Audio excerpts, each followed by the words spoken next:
சத்தியத்திற்குள் அன்பானவர்களே, புதுச்சேரி சத்திய மார்க்க ஆலயத்தில் வாரந்தோறும் ஒவ்வொரு வாரத்தின் முதலாம் நாளிலும் சத்திய மார்க்க ஆராதனை முறைமை நிறைவேற்றப்படுகிறது.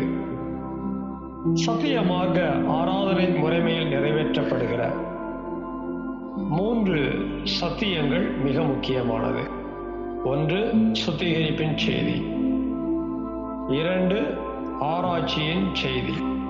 3, சத்திய தேவ செய்தி.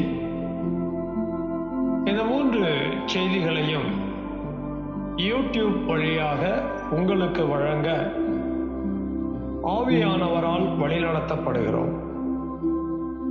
இன்றைக்கும் நீங்கள் கேட்கிற இந்த சத்திய செய்தியினை கவனமாக கேளுங்கள். கருத்தாக சத்தியத்தின் ஆழங்களை கண்டுபிடியுங்கள்.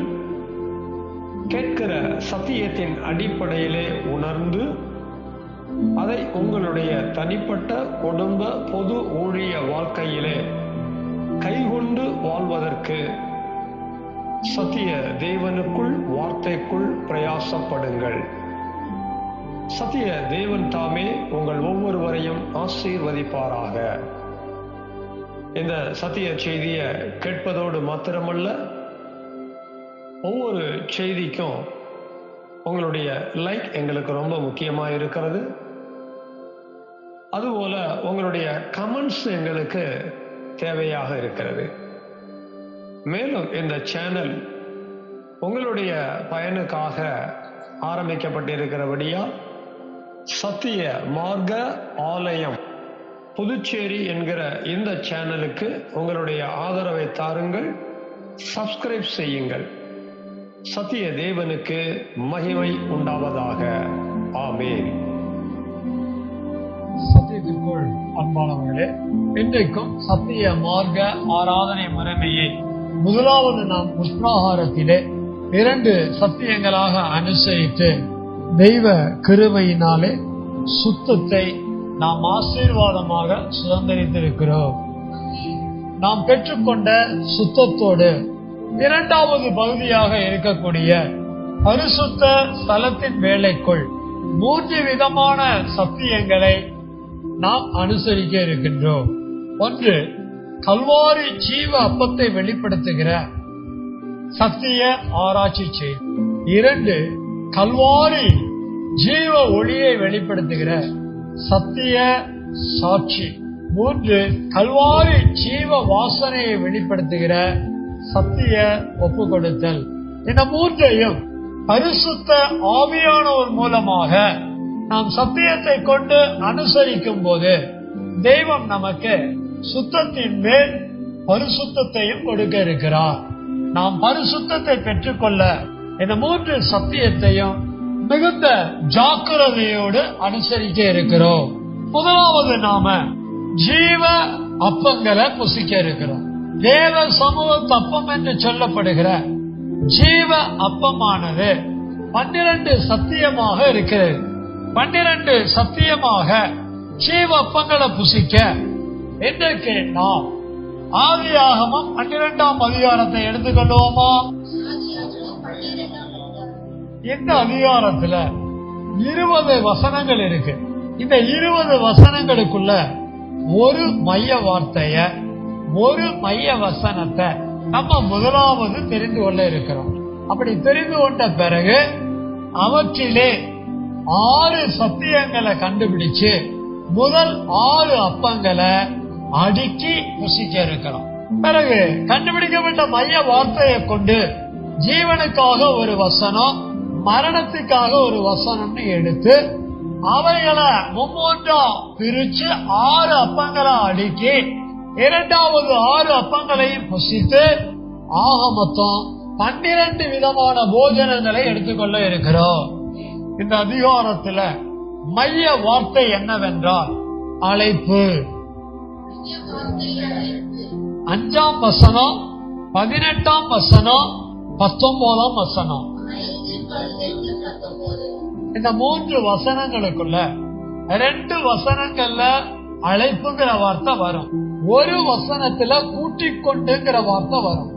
அந்த கூட்டிக் கொண்டுங்கிற வார்த்தைக்குள்ள அழைப்பு என்ற வார்த்தை மறைவாக வருகிறது.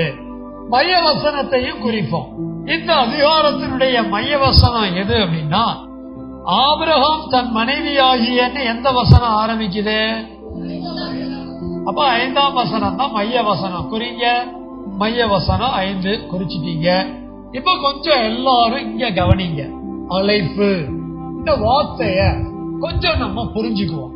இந்த வார்த்தையை நம்ம புரிஞ்சுக்காம இந்த வார்த்தையின் மூலமா தெய்வம் நமக்கு என்ன பேச வருகிறார் என்பதை நாம அறிந்து கொள்ளாம போயிடுவோம். நாம இந்த வார்த்தையை புரிஞ்சுக்கும் போது இதன் மூலமாக தெய்வம் என்ன சொல்ல வருகிறார், என்ன பேச இருக்கிறார் என்பதை கட்டாயம் நம்மால் அறிந்து கொள்ள முடியும். அழைப்பு என்பது வாயோடு சொல்லோடு தொடர்பு பட்ட ஒரு வார்த்தை. ஒரு கணவன் தன் மனைவிய தன்னுடைய வாயின் சொல்லினாலே அழைப்பார். ஒரு மனைவி தன் கணவனை தன் வாயின் வார்த்தையினால ஒரு காரியமாக அழைக்கிறத நம்ம பார்க்கிறோம். ஒரு ஆசிரியர் பள்ளியில காலையில வகுப்பறையில உள்ள வந்த உடனே வருகை பதிவேட்டை எடுத்து பெயர்களை ஒவ்வொன்னா சொல்லி அழைப்பாங்க. மாணவனுடைய பெயரை அழைத்து வருகை பதிவேட்டை குறிப்பாங்க. நம்ம ஸ்கூல்ல படிக்கும் போது நம்ம பேரை சொல்லி அழைச்சிருப்பாங்க.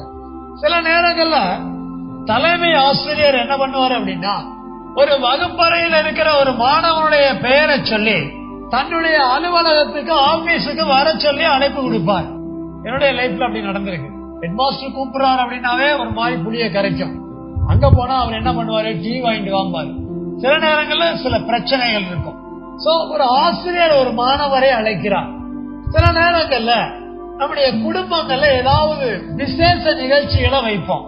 அந்த விசேஷ நிகழ்ச்சிகள்ல பலவிதமான அழைப்பு இருக்கிறது.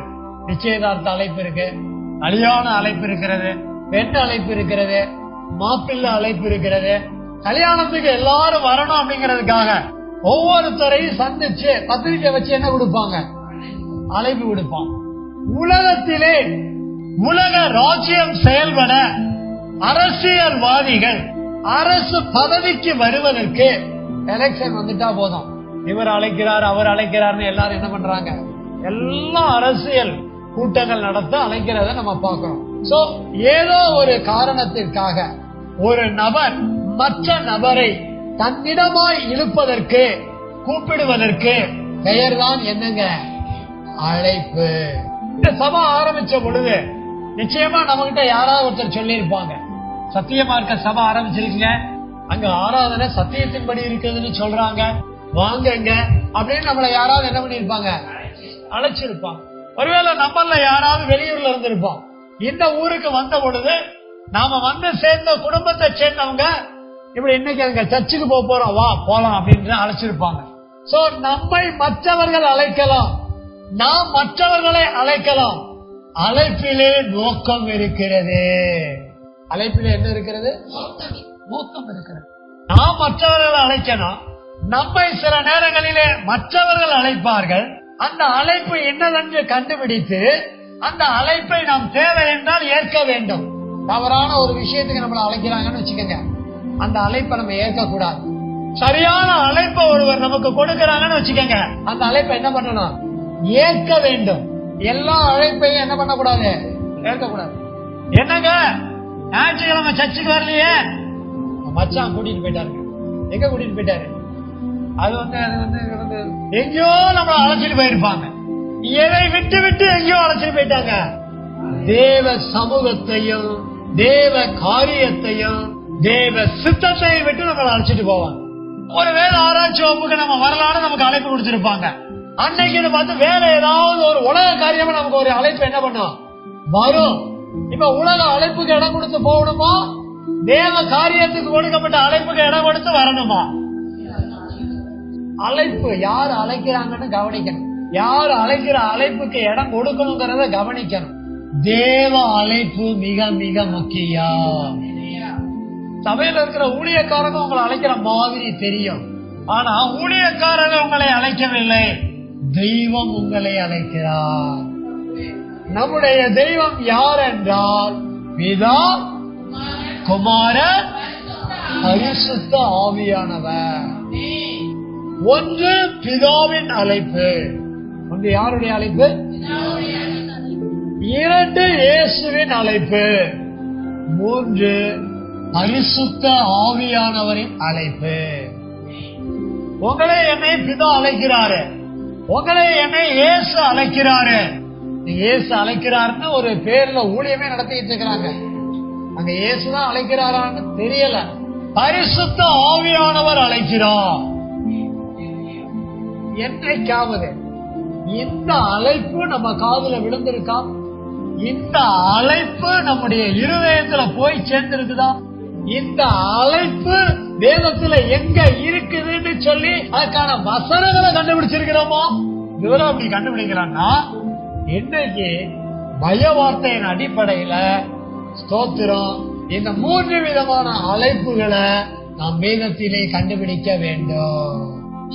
அல்லேலூயா, ஓசியானா, ஸ்தோத்திரம். ஏங்க இந்த 3 விதமான அழைப்பை நம்ம கண்டுபிடிக்கணும்?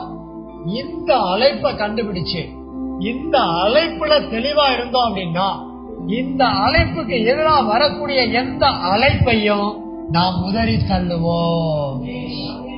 இந்த தெய்வம் நிச்சயத்துல இருக்கிறாருங்க. நம்முடைய தெய்வம் நிச்சயத்துல இருந்து நம்மளை அழைக்கிறாருன்னா நம்மளை எங்க கொண்டு போகணும்னு அழைக்கிறாரு? நிச்சயத்துக்கு கொண்டு போகணும்னு அழைக்கிறாரு.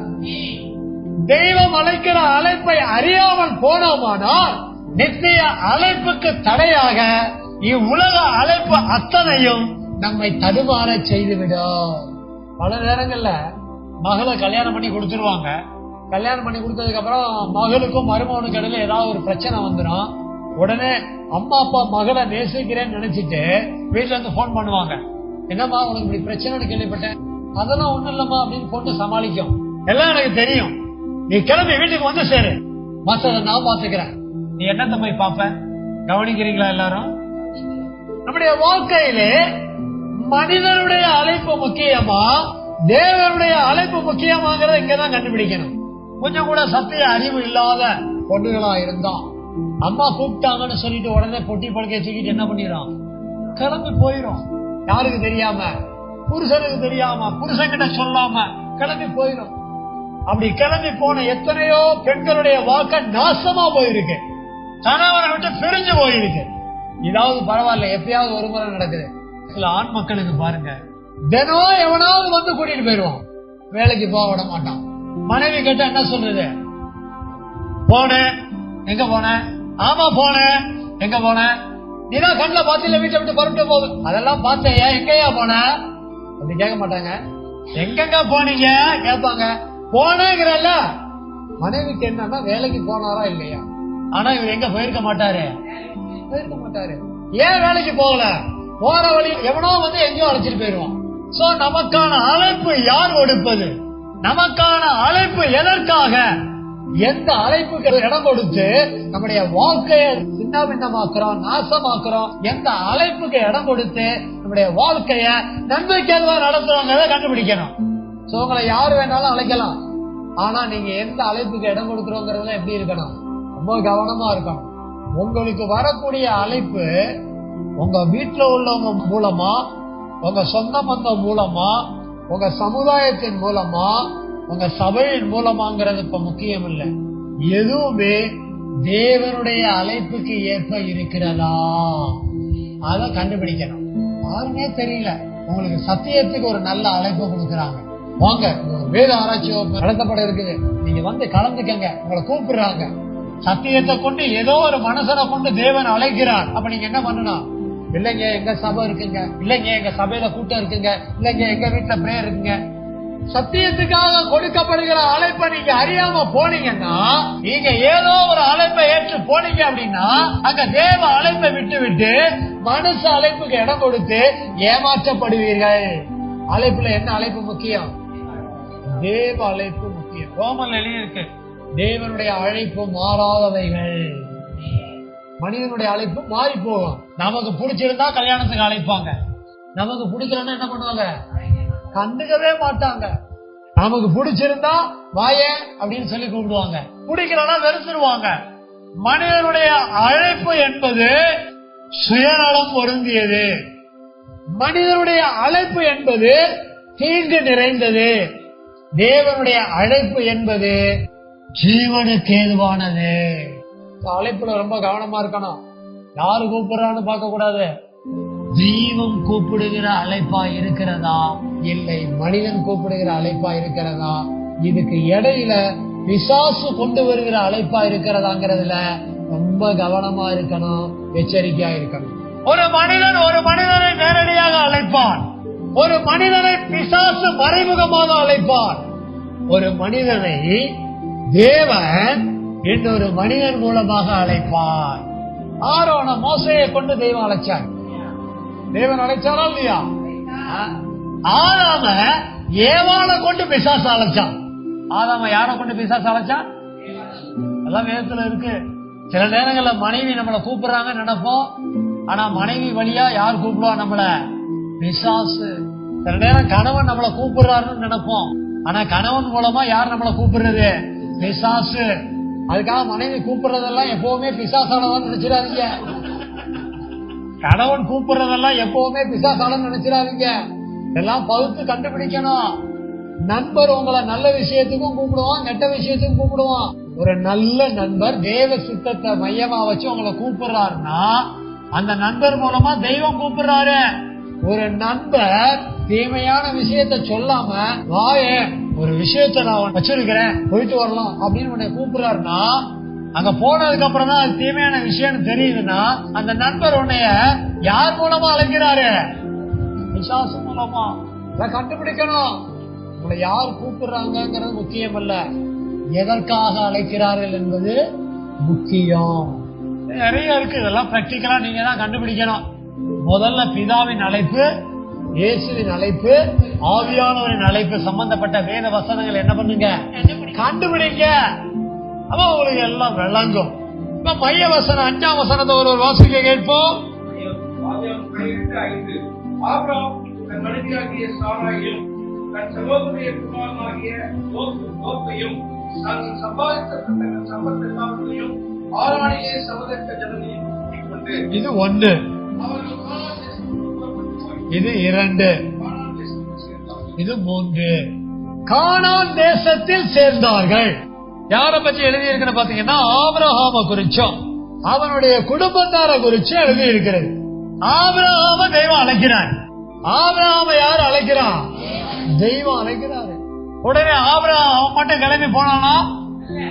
மனைவிய கூப்பிடுறான், தன் சகோதரனை கூப்பிடுறான், தான் சம்பாதிச்சதெல்லாம் எடுத்துக்கிறான், தன்னுடைய சம்பத்துகள் எல்லாம் எடுத்துக்கிறான். சம்பத்துகள்லாம் தான் சம்பாதிச்ச பொருள்கள். அடுத்து ஆரானிலே சகோதரித்த ஜனங்கள். சகோதரித்தனா சம்பாதித்தன்னு அர்த்தம். தான் சம்பாதிச்ச ஆட்களை என்ன பண்ணிக்கிறான்?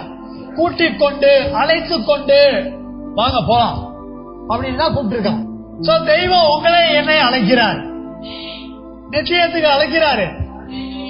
இப்ப நீங்க மட்டும் போனா போதுமா? உங்க கணவர், உங்க மனைவி, உங்க பிள்ளைகள், உங்க பெற்றோர், உங்க கூட பிறந்தவங்க எல்லாரும் வரணுமா இல்லையா? இந்த சகோதரன் எழுதியிருக்கா இல்லையா? சகோதரன் எழுதியிருக்கு பாஸ்டர், சகோதரி இல்ல பாஸ்டர் சொல்லிடாதீங்க. சகோதரனுக்குள்ள யாரும் மறைஞ்சிருக்கா? சகோதரி மறைஞ்சிருக்கிறாங்க. மனைவியை கூப்பிடறதா இங்க எழுதி இருக்குது. அப்ப மனைவியை கூப்பிட்டா போதும், கணவன் வேணும் நினைக்காதீங்க. மனைவியா இருந்தா கணவன் வேணும்னு நினைங்க. நானும் என் குடும்பமும் எனக்கு தெரிஞ்ச அனைத்து நபர்களையும் நான் அழைக்க வேண்டும். யார் சார்பா? என் தெய்வத்தின் சார்பாக.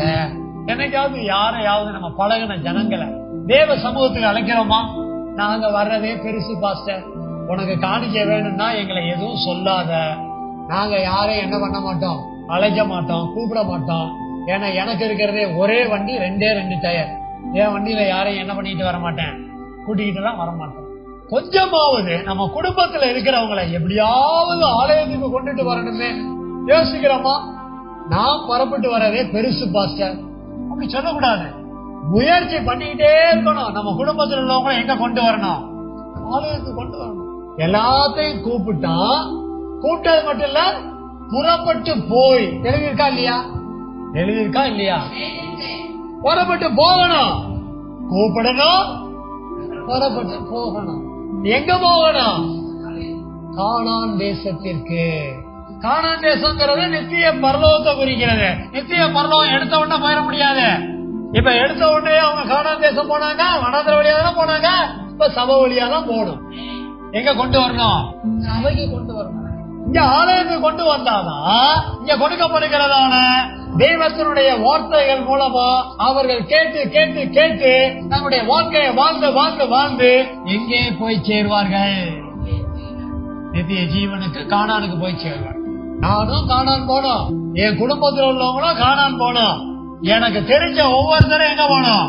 கானான் போனோம். அதற்கு என்னை அழைத்த தெய்வத்தின் சார்பாக நான் மற்றவர்களை அழைக்க வேண்டும்.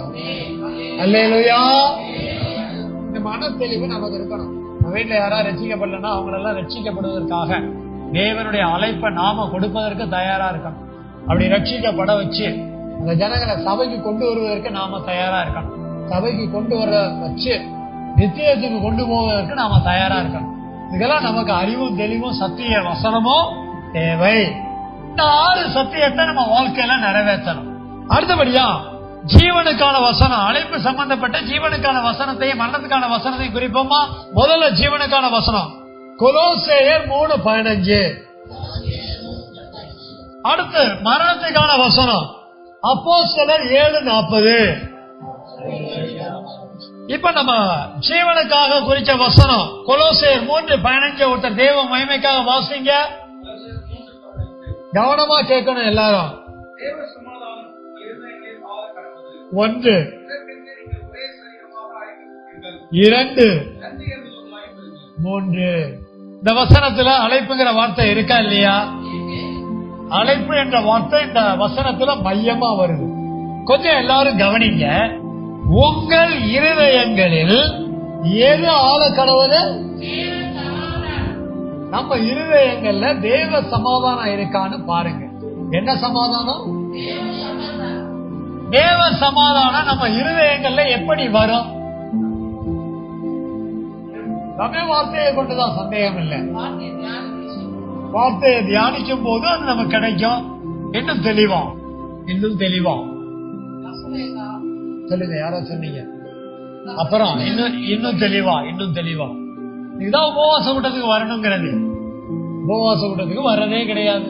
இப்ப கேள்வி கேட்டா முழிக்கிறீங்க. பின்னால ஐயா வேத ஆராய்ச்சி வகுப்பு நடத்தும் போது அவர் ஏதாவது கேள்விகளை எழுப்புவாரு. நீங்க எல்லாரும் என்ன பண்ணுவீங்க? அப்படியே திருட மாதிரி முழிப்பீங்க. ஐயா நினைப்பாரு, ஒருத்தன் வெட்டியா இங்க சபையை நடத்திட்டு இருக்கிறான், எதுக்கு இவனை இங்க அனுப்பணும்னே தெரியல. உங்களால கரெக்டா கண்டுபிடிக்க முடியல. பாத்தீங்களா? உங்க இருதயங்கள்ல தேவ சமாதானம் வரணும்னா இயேசுவின் ஆத்தும ஜீவன் தேவை. இயேசுவோட என்ன தேவை? அப்படியே சொல்லிட்டு போயிட்டே இருக்கலாம். யாராவது என்னைக்காவது யோசிக்கிறோமா, நம்ம ஆத்துமான தேவ சமாதானம் இருக்குதா? வீட்டுல நமக்கு குடிக்க கொடுக்கிற காப்பில டீல கொஞ்சம் சர்க்கரை இல்லைன்னு வச்சுக்கோங்க, அவ்வளவுதான், வீட்டிலேயே சமாதானம் இருக்காது. ஒரு சின்ன விஷயம் வீட்டுல நடந்துருச்சுன்னா வீட்டை ரணமாக்கிடுறான். அது கணவனோ மனைவியோ யாரா இருக்கட்டும். உன் இருதயத்துல எங்க தேவ சமாதானம் ஆளுது? உன் இருதயத்துல தேவ சமாதானம் வேணும்னு சொல்லி உனக்கு எங்க உணர்வு இருக்குது பாருங்க. இருதயங்கள்ல தேவ சமாதானம் ஆளக்கூடியவர்களா நம்ம இருக்கணும். இதற்கென்றே நீங்கள் ஒரே சரீரமாக, நம்ம எல்லாத்தையுமே வேதம் ஒரே சரீரம்னு சொல்லுது. எத்தனை சரீரம் சொல்லுது? இல்ல நீங்க வேற நான் வேறன்னு கிடையாது. சொந்த மனைவி கிட்ட பிரச்சனை, சொந்த கணவன் கிட்ட பிரச்சனை, நீ ரெண்டுமே ஒண்ணுதாங்கிற அறிவு இருக்குதா? அப்படி இருந்தா நீ அடிச்சுக்குவியா? நீ குழப்பம் பண்ணுவியா? நீ எதுக்கு அழைக்கப்பட்டிருக்கிறத இன்னும் என்ன செய்யாம இருக்கிற? அறியாம விளங்காம வாழ்க்கையை நடத்துற. இது பெரிய ரகசியம், சபையை குறிச்ச ரகசியம். சபையில இருக்கிற ஒரு ஆத்துமாவை நம்மளால நேசிக்க முடியுதா? நம்ம எல்லாம் ஒரே சரீரம்னு சொந்த மனைவிய சொந்த புருஷனையே நேசிக்க முடியல. சபையில இருக்கிற ஆத்மாவையா? சபையில இருக்கிற ஆத்மா யாரா இருந்தா எனக்கு என்ன, அப்படித்தானே பாக்குறோம். வேதம் என்ன சொல்லுது? ஒரே சரீரம்னு சொல்லுது. என்ன உள்ளவர்களா இருங்கள். மூணாவது, நன்றி அறிதல் உள்ளவர்களா இருங்க. இருதயத்துல தேவ சமாதானம் ஆண்டு ஒரே சரீரமா வாழணுங்கிறத அறிஞ்சு நன்றி அறிதலோட இருக்கணுங்கிறாரு. என் இருதயத்துல தேவ சமாதானத்தை தெய்வம் கொண்டு வந்தாரு. என்னை ஒரே சரீரமா மாத்தி இருக்கிறாரு. நான் ஒரே சரீரமா வாழணுங்கிற நன்றி அறிதல் இருக்கணும். எல்லாம் பிச்சுக்கிட்டு போறது, எல்லாம் பிச்சு விடுறது. நீ வேண்டாம், நான் வேண்டாம், நான் மட்டும், நீ வேண்டாம், எல்லாம் ஒன்னா வாழதானே அழைச்சிருக்கிறாரு. போன தடவை சிதறண்டு போதல்ங்கிறத பத்தி பேசினாரா இல்லையா? அது வேற ரகசியம், அது வேற மாதிரி விளங்கணும். இங்க ஒரே சரீரம்னு சொல்றாரு. இந்த ஒரே சரீரங்கிறத விளங்கி இருக்கணும். கணவன் மனைவி குடும்ப வாழ்க்கைய இங்க விளங்கி இருக்கணும். இயேசு மனைவி சபையை குறிச்சு விளங்கி இருக்கணும். நம்ம எல்லாரும் ஒரே சரீரம், இந்த ஒரே சரீரமா ஆக்கப்பட்டு இருக்கிறோங்கிற சத்திய அறிவோட நன்றி அறிதலோட நாம் வாழ்க்கையை நடத்த வேண்டும். அப்படி வாழ்க்கையை நடத்தினால் அது நமக்கு ஜீவனாக மாறும். இப்ப மரணத்துக்கான வசனத்தை ஒரு வாசிக்க கேட்போம்.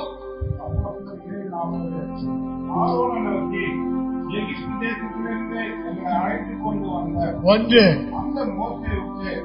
என்ன சம்பவித்ததோ அறியும். 2, எங்களுக்கு முன் செல்லும் தெய்வங்களை எங்களுக்கு உண்டு பண்ணும் என்று சொல்லி. 3. இவன் என்ன கவனிங்களேன், இஸ்ரவேல ஆரோனை நோக்கி என்ன சொல்றாங்க அப்படின்னா, எகிப்து தேசத்திலிருந்து எங்களை மோசே அழைத்து கொண்டு வந்தான்.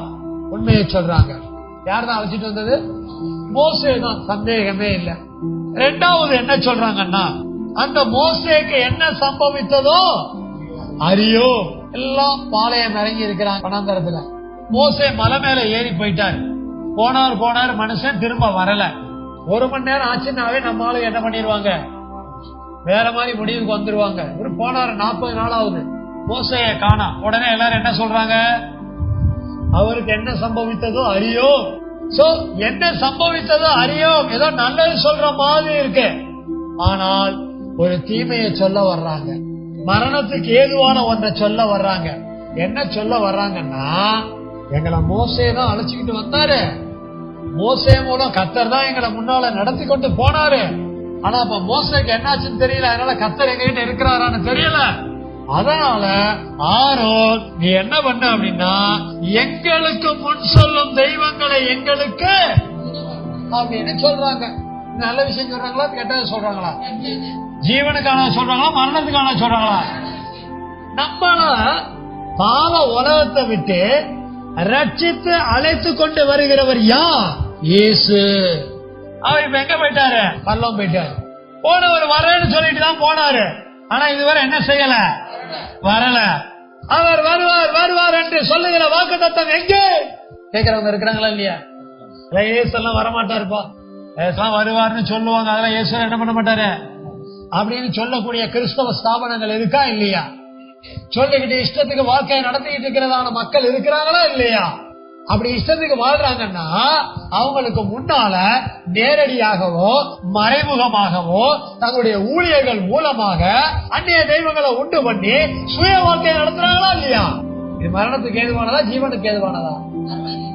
இங்க என்ன நடந்தாலும் அதை பத்தி கண்டுக்க கூடாது. இயேசு வருவார்.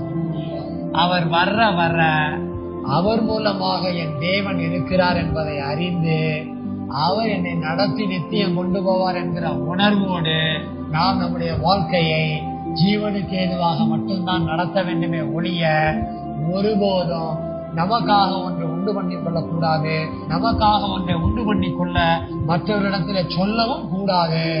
நீங்க ரோமன் கத்தோலிக்க சபையை எடுத்துக்கங்க, வேதத்துல சொல்லாதத அவர்கள் சொல்லி தெய்வம் அல்லாதவைகளை தெய்வம் போல உண்டு கொண்டு முன்னால வச்சு வாழ்க்கையை நடத்தி கொண்டு போறாங்களா இல்லையா? இதேதான் மற்ற எல்லா கிறிஸ்தவ சபைகளும் செய்கிறது, ஈவன் பெண்டெகாஸ்ட் உட்பட. பைபிள்ல இயேசு என்ன சொல்லி இருக்கிறாரு, ஆவியா என்ன சொல்லி, பிதாத்த சொல்லி இருக்கிறாரு. அந்த சத்திய உபதேசத்தை அறியாம கள்ள உபதேசங்களை கட்டுமானங்களா வைத்து இன்னைக்கு ஸ்தாபனங்களை தான் கட்டி கொண்டு இருக்கிறாங்க. ஒரே சரீரத்தை என்ன பண்றது கிடையாது, ஒரே சரீரத்துக்கான அழைப்பு கிடையாது. ஒரே மாதிரி இயேசுவை வைத்து, ஆவியானவரை வைத்து, பிதாவை வைத்து நித்தியத்துக்கு யாரையும் அழைத்து கொண்டு போகிறது கிடையாது. தேவன் சத்திய மார்க்கத்தை ஏற்படுத்தி சத்தியத்தை அறிவித்து உங்களையும் என்னையும் சத்தியவான்களாக வாழ்வதற்கு அழைத்து நடத்தி கொண்டு போகிறார். சத்தியத்தை நீங்க விளங்கிக்கணும். விளைஞ்சாம உங்க வாழ்க்கையை நடத்துறீங்க அப்படின்னா தேவன் அழைத்த அழைப்பு மாறாதது என்பதை அறியாமல் நீங்கள் ஜீவனுக்கு ஏதுவாக வாழாமல் மரணத்துக்கு ஏதுவாக வாழ்ந்து விடுவீர்கள். எதுக்கு ஏதுவா வாழணும், எதுக்கு ஏதுவா வாழக்கூடாது? இததான் இந்த மெசேஜ்ல கண்டுபிடிச்சிருக்கணும். நீங்களும் நானும் மரணத்துக்கு ஏதுவா வாழாம ஜீவனுக்கு ஏதுவாக வாழ அழைப்பு என்ற சத்தியத்தை அறிய உணர எனக்கு இந்த ஆராய்ச்சி செய்தியை கேட்டிருக்கிறோம். எப்போதும் எல்லாரும் கண்களை மூடி இந்த அழைப்பு என்கிற சத்தியத்தை சுதந்திரிக்க எல்லாரும் இந்த அதிகாரத்துல கைகளை வைப்போமா? ஆதியாகம 12ஆம் அதிகாரத்துல இந்த அதிகாரத்தை வீட்டுல போய் படிச்சு பார்க்கணும். எப்படி ஆபிரகாம் அழைக்கிறாரு, எப்படி ஆபிரகாமும் அவனுடைய குடும்பத்தார் அவனை சேர்ந்த ஜனங்களும் எப்படி கானான் போய் சேர்ந்தார்கள் எழுதப்பட்டிருக்கிறது. தேவனுடைய அழைப்புக்கு அவன் கீழ்ப்படிந்து தேவனுடைய அழைப்பை ஏற்றுக்கொண்டு தேவனுடைய அழைப்பை நம்முடைய வாழ்க்கையில நிறைவேற்றினதுனாலதானே அவன் கானான் போய் சேர்ந்தான். நீங்களும் நானும் பிதாவின் அழைப்பை அறிந்து குமாரனின் அழைப்பை அறிந்து பரிசுத்த ஆவியானுடைய அழைப்பை அறிந்து உங்களை என்னை ரட்சித்திருக்கிற தெய்வம் இந்த சத்திய மார்க்க சபைக்குள்ள ஒரே சரீரமா வாழ அழைச்சி வச்சிருக்கிறாரு. நமக்குள்ள நம்முடைய இருதயங்கள்ல தேவ சமாதானம் நம்மை ஆண்டு நாம நன்றியுள்ளவர்களாக வாழ மரணத்துக்கு ஏதுவான காரியங்களை விலக்கி ஜீவனுக்கு ஏதுவாக வாழ நம்ம ஒப்பு கொடுக்கலாமா? எல்லாரும் ஒரு மனம் திரும்புதல ஒப்பு கொடுக்கணும். யாருமே மனம் திரும்பாம ஒப்பு கொடுக்க கூடாது. என்ன மனுஷன் அழைக்கிற அழைப்புக்கு நான் முக்கியம் கொடுக்க மாட்டேன். என்ன மறைமுகமா பிசாசு அழைக்கிற அழைப்புக்கு முக்கியம் கொடுக்க மாட்டேன். என்னை தெய்வம் அழைக்கிற சத்தியத்தை கொண்டு அழைக்கிற அந்த அழைப்புக்கு முக்கியம் கொடுத்து நான் காணான் போய் சேர, என் குடும்பம் காணாம போய் சேர, என்னுடைய ஜனங்கள் காணான் போய் சேர என்ன ஒப்பு கொடுக்கிறேன்னு சொல்லி அதிகாரத்துல கைகளை வைப்போமா? சொல்லக்கூடிய அறிக்கை எல்லாரும் என்னோட சேர்ந்து சொல்ல ஒப்பு கொடுக்கலாமா? சத்திய தகப்பனே, சத்திய குமாரனே, சத்திய ஆவியானவரே, உங்களுடைய தெய்வீக நாமங்களை துதிக்கிறேன். ஆதியாகமம் 12ஆம் அதிகாரம் 20 வசனங்களுக்காக 12 சத்தியங்களுக்காக எங்களோடு பேசின ஜீவ அப்பங்களுக்காக ஓடி நன்றி செலுத்துகிறோம். தெய்வீக அழைப்பை அறிந்து ஆபிரகாமை போல ஞானமாய் நடந்து மரணத்துக்கு ஏதுவான காரியங்களுக்கு விலகி இயேசுவினால் பெற்ற ரட்சிப்பை ஏற்று